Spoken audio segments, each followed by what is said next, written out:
자, 반갑습니다. 배종찬 교수의 맛있는 돈 이야기 배종찬입니다. 자, 여러분 반갑습니다. 자산시장 분위기가 심상치가 않죠. 전 세계적으로 볼 때 러시아와 우크라이나 전쟁이요, 좀 임박해 보이는 것 같고요. 물론 전쟁이 안 터져야 되겠죠. 하지만 분위기가 그러하다는 거고요. 여기에 미국발 금리 인상, 긴축 재정, 지금 미국 입장에서는 금리 인상을 실행한 것도 아니지 않습니까? 그런데도 이처럼 금리 인상과 긴축 재정 예고로 인해서 전 세계적인 자산 시장이 크게 출렁이고 있죠. 국내적으로 볼 때도요, 코로나19 감염자가 5만 명이 넘어섰고요. 앞으로도 최고 17만 명에서 30만 명까지 확진자가 생긴다고 하니 크게 좀 뒤숭숭한 그런 분위기라는 겁니다.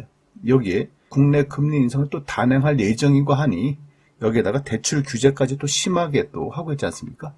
그러하니 현재로서는 자산 시장이 더 얼어붙고 있다라고 이렇게 말씀을 드릴 수 있을 것 같아요. 따라서 주식과 부동산 시장은 하락으로 이미 반전되었죠. 이러한 사실은 누구나 다 알고 있는 사실인 것 같고요. 이 중에서 오늘은 여러분들께서 좀 눈여겨보셔야 할 부분이 있는데요. 그것은 바로 서울 아파트 매매 거래량이라는 거죠. 일반적으로 본다면 거래량이라고 한다면 산다는 사람이 많으면 거래가 많이 이루어지겠죠. 거래량이 많아지면 주식이 됐든 아파트가 됐든 가격은 올라갈 수밖에 없겠죠. 만약에 거래량이 줄어든다라고 본다면 산다는 사람이 적다는 거 아닙니까? 그러면 가격 또한 주식이 됐든 부동산이 됐든 아파트가 됐든 떨어질 가능성이 많다라고 이렇게 기본적인 분석을 할 수가 있는 것이죠. 이러한 관점에서 볼 때 서울 아파트 거래량을 한번 살펴봤어요. 그러니 좀 놀라운 사실이 또 발견되는데요. 먼저 2018년도 서울 아파트 매매 거래량입니다.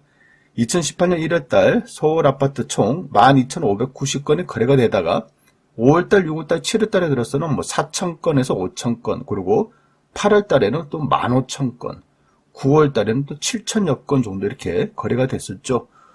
그리고 2018년도 1월달에 놓고 본다면 서울 특별시는 12,590건에 강남구가 798건, 강동구가 739건, 강북구가 172건.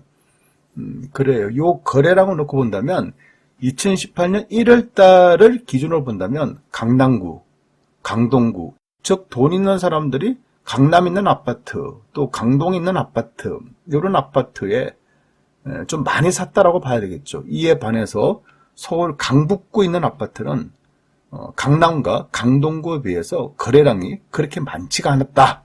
이렇게 볼 수가 있겠죠. 2019년도 서울 아파트 매매 거래량인데요. 1월달에 1,730건, 2월달에 1,400여 건.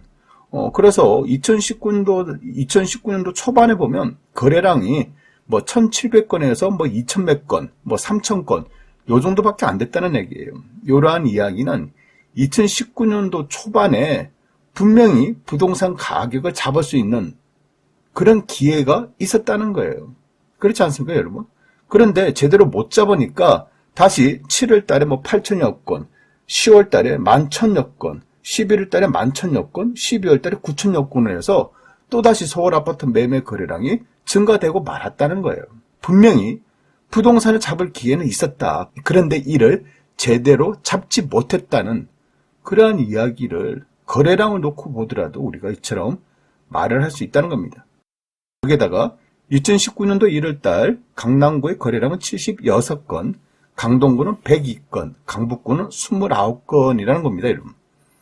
요걸 놓고 보더라도 강북구보다는 역시 강남과 강동구의 거래량이 더 많았다라고. 앞서 2018년도 놓고 보더라도 돈 있는 사람들이 많이 강남이나 강동에 진입을 했다라고 말씀을 드릴 수 있다는 겁니다. 그리고 2020년도 서울 아파트 매매 거래량인데 2020년 1월 달에 6,500여 건, 2월 달에 8,300여 건, 그리고 6월 달에 15,000여 건, 7월 달에도 10,000여 건. 2020년 6월 달, 7월 달에 이처럼 거래량이 터졌다. 요거는 임대차 3법 영향이 컸다라고 봐야죠. 특히 2020년 1월 달에 거래량 놓고 보면 강남구가 131건, 강동구가 336건, 강북구가 313건입니다. 이러한 이야기. 2018년도, 19년도까지만 하더라도 강남과 강동구의 거래량이 많았다면 서울 강북구의 거래량은 그다지 많지 않았지 않습니까? 그런데요, 2020년 1월달 그래요. 강북구의 거래량이 이처럼 쏟아지기 시작했다. 이러한 이야기는 또 어떤 이야기가 될까요? 그만큼 이제 서민들도 무주택자들도 20대 30대 분들도 그렇죠. 강남에 강동구를 못 들어가니까 최소한 강북이라도 들어가자.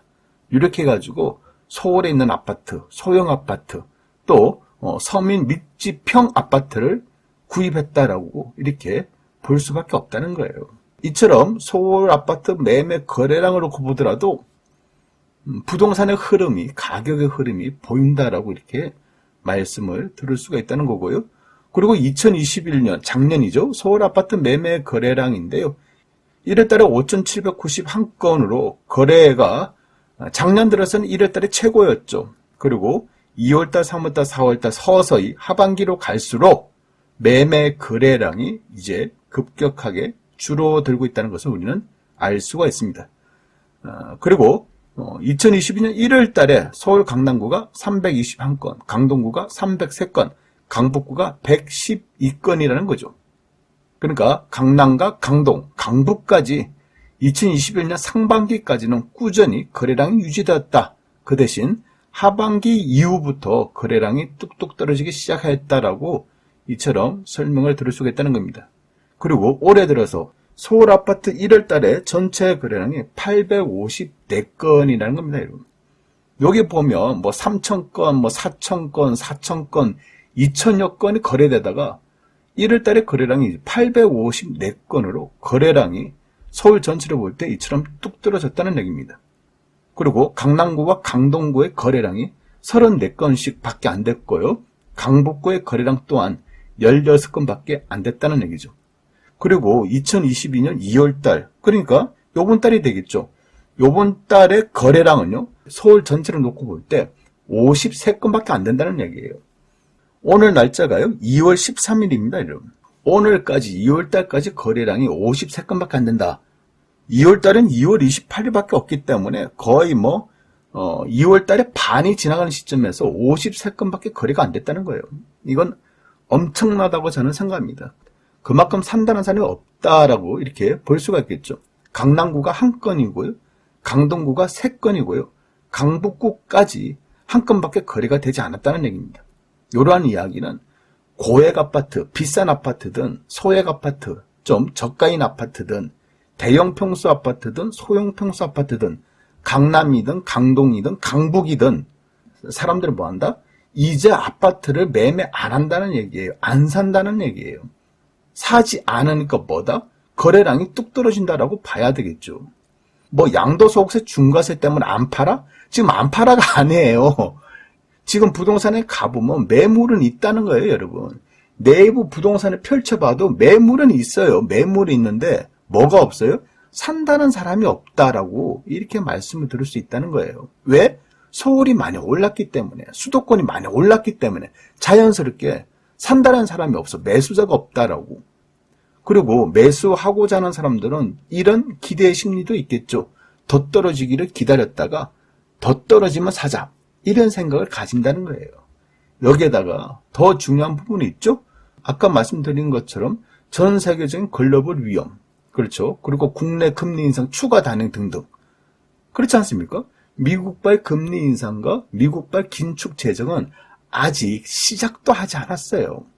그러니 본격적으로 미국발 금리 인상과 긴축 재정 단행한다면, 그리고 국내 금리 인사가 또 추가적으로 또 단행한다면 앞으로가 더 걱정이라는 거죠. 지금 투자는 굉장히 위험하다라고 이렇게 말씀을 드릴 수 있을 것 같아요. 이상까지 배종찬 교수의 맛있는 도움 이야기였습니다. 감사합니다.